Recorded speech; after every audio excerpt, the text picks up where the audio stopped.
Thank you. Mr. Speaker, I rise today on behalf of our South Texas war hero, Sergeant Alfredo Freddy Gonzalez, a hero who will never be forgotten. Sergeant Gonzalez was killed in action February 4th, 1968, and history is clear. He was a Marine sergeant in charge of a 3rd Platoon Command near Hue City, Vietnam. His company came under heavy fire for days. Sergeant Gonzalez maneuvered his men and returned fire and personally carried wounded warriors out of harm's way. He didn't ask what ethnicity these men were, or religion, or what region of the country they came from.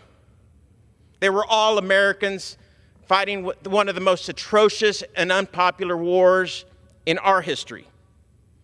Freddy was awarded the Medal of Honor, not because he asked for a special privilege or recognition or job. Freddy was dead. He was recognized by his men for his bravery, for going beyond his call of duty to save other American lives while losing his own.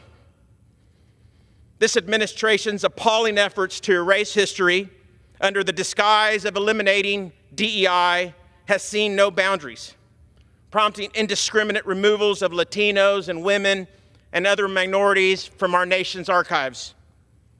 Removing the Tuskegee Airmen who proudly defended our country in Europe during World War II.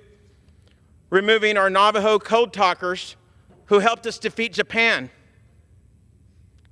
Removing our most recent and honorable General Colin Powell, for God's sake. For God's sake, have you no shame? Have you no decency? This is not about eliminating DEI.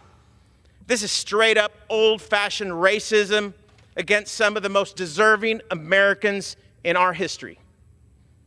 And I ask my friends on the other side of the aisle who have worn our uniform and some who have fought for our freedom to stand with me, to stand on the right side of history with the American people and oppose these un-American, unpatriotic policies coming from this administration from folks who never had the gall to serve themselves.